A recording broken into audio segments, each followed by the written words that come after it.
We're going to go through water potential. Hope everybody's been studying, picking up all these things. Water potential tells us a lot about how water is going to move in tissues. Um, let's get into detail here. So first off, the equation for water potential. This is a trident symbol.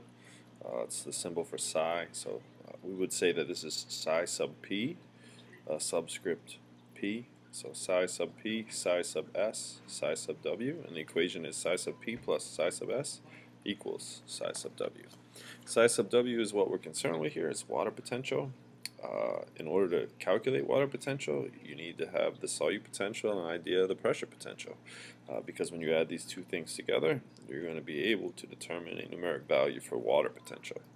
And just like the rest of the things we've been learning, typically water potential is going to dictate the movement of water across a selectively permeable membrane. And typically that's going to move from a high concentration to low. So just to revisit, we have a membrane that has very specific openings or channels in it. And certain things like these sugars here are going to have a real hard time getting through. So sugars are yellow in this depiction. Whereas water, on the other hand, is going to have no problems getting through. So when we look at this just on the surface, obviously these sugars would love to move in this direction from high concentration to low, but they can't. And that's due to the size of the membrane channels, the specificity of these membrane channels. But in this particular scenario, these sugars cannot move. So we do have another particle in this depiction, and that's our water molecules, as we just showed, can easily move through the membrane. And they're going to do that to try to make the concentration of solutes even on both sides. Okay, so you can imagine here we have a lot more sugar on this side, a lot less sugar on this side, and the water is going to want to make the concentrations of sugar even on both sides of that membrane, or as close to even as possible. So with that in mind, water is always going to move from an area of high water potential to an area of low water potential. So let's get into how we're going to specifically calculate water potential. We'll go through a couple different examples here. So first off, when we're trying to determine water potential, typically what we have to solve for first is the solute potential. The way that I view the solute potential is really a relationship determined by how much stuff is in solution or dissolved in that cell or that environment. And you'll see what I mean as we go through this, I hope. But the number is always going to be negative. In pure water, our molar concentration, which is expressed as C in this equation, our molar concentration would be 0. So when we multiply anything times 0, our solute potential would be 0. So in pure water, the solute potential is 0. As we increase our molar concentration of, let's say, sugar from 0.1 to 0.2 to 0.3, this number becomes increasingly more negative. So the more stuff we have in solution, the more sugars, the more salts, the more ions, that's going to take our solute potential and drive it more and more negative, lower and lower. Okay, so let's break down the rest of the pieces of this equation. This is an ionization constant, and pretty much if we're dealing with sugars, it's going to be 1. If we're dealing with salt, NaCl, that actually dissociates into 2 pieces when you put it in water. So the ionization constant of salt would be 2. And those are really the only 2 examples we're going to be using in this class. It'd be like glucose or salt, NaCl. So the concentration can vary quite a bit, and this is in moles. So you can have like 0.2 molar, 0.4 molar as examples for that concentration, molar concentration. And this R is a constant as well. It's always going to be 0.0831. The temperature has to be expressed in Kelvin. Typically, they make you make a conversion on most of the examples that I've seen on tests. And so they'll give you the temperature in Celsius, and what we have to do is then add 273 to that number to get our temperature in Kelvin. All right, let's go through an example.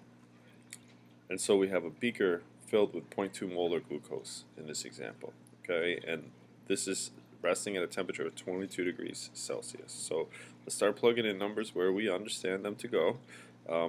first is our ionization constant. It's glucose. So if you recall, sugar has an ionization constant of 1. The molar concentration of the solution is 0.2. That's right from here. And then again, this is a constant. It's never going to change on any of the examples I can give you. 0.0831. And then we take our 22 degrees Celsius and we add 273 to it. Now we have our Kelvin, which is 295. We multiply these numbers together, and the number, of course, should be negative. And the resulting solute potential is negative 4.90. Okay, so this beaker has a solute potential of negative 4.90. All right, so when we put this into our other equation, our solute potential, again, we just calculated.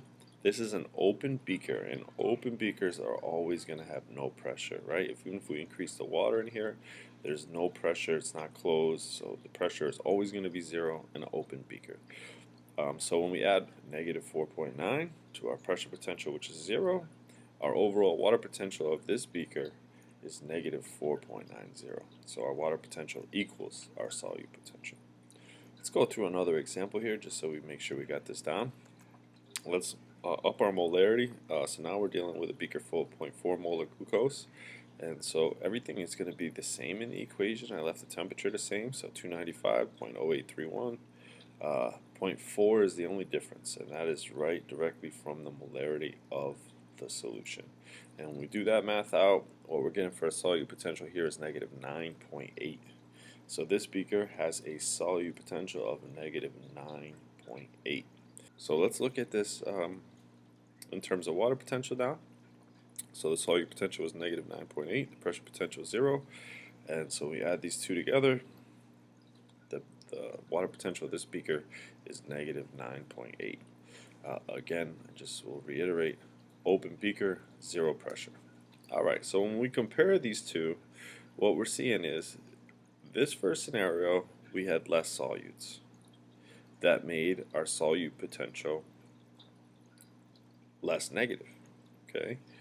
When we have more stuff dissolved in the water, what happens is our solute potential becomes more negative. And as you see, this has a huge influence on the water potential. So water is going to always want to leave an environment where that water potential is higher and go into an environment where that water potential is lower. Okay? I hope everybody can acknowledge that this beaker has a higher value for water potential. Alright, so let's look at this in terms of cellular material and see how this is going to cause change within cells. Alright, so let's say we're looking at a plant cell, and a plant cell has aquaporins here, which are transmembrane proteins that allow for the transport of water. We have sugars into cells that are adjacent to each other, and we're using the same concentrations just to keep it simple. So 0.2 molar in this cell, 0.4 molar, and we're talking about glucose again. So when we look at this side has a lower osmolarity, has a lower value for the dissolved solutes in the cell. This over here has a higher osmolarity, has more stuff dissolved in the cell. This side has less sugar, this side has more sugar. So I hope that that's clear. So let's look at what's going to happen here. Again, these sugars not going to be able to fit through these aquaporins, okay? And again, these gaps are called aquaporins. Please make sure you understand the definition of that. That is just transmembrane protein that allows water to go through. So 0.2 molar, 0.4 molar. Over here, when we look at the solute potential and therefore the water potential, we're going to use the same numbers. So to start things off in 0.2 molar, the water potential is negative 4.9. In this 0.4 molar cell, we're going to have a water potential of negative 9.8. So again, we're expecting water to move from high to low. And that's exactly what's going to happen in this scenario. Okay, so this cell would lose water to this cell. And plants manipulate this all the time by changing the amount of solutes they have in various tissue. They can force water into those tissues as well. So you could imagine by storing lots and lots of sugar in the plant root, that's going to allow for water to drive into those roots and to chase that sugar. I hope that that makes sense. All right, so one last thing I just want to make sure that we understand about this equation, we haven't really talked too much about this, is the pressure potential. Because now we have a closed environment, we have the cell wall and cell membrane, and these are cells that aren't going to allow things to just randomly move across. So now we can have an increase to pressure. It's not like a beaker. So what is happening, if you followed our last example, is water is coming from this cell and coming into this cell. And so what's going to happen is the pressure on this cell is going to be increasing. In a plant cell, we call that pressure on the cell wall turgor pressure, and so because water is driving in there, that central vacuole will just blow up, expand, and put a whole lot of pressure on the cell wall and cell membrane. Okay? And so what will happen eventually is there will be so much pressure inside this cell that even though the solutes still are disproportionate and water wants to come across to make it even, you're going to have a scenario where that pressure is going to create a tremendous amount of pushback, and so water will not be able to continue to move in this direction. And you can see there that water wasn't able to get across, and that's because the pressure in this cell was high enough to cause equilibrium in terms of the water potential. So let's look at that in terms of an equation. If you recall, our initial solute potential on this side, or this cell over here, was negative 4.9. Our initial solute potential on this cell was negative 9.8. So as pressure is increasing here, we can add pressure to that cell. And if pressure reaches a pressure potential of 4.9, we add these two numbers together, that creates a water potential now that is exactly the same as this cell, which is negative 4.9. And if you see that happen, or that comes to fruition, no more water will be able to enter that cell because of the pressure potential. And again, we'd call that equilibrium in terms of water potential.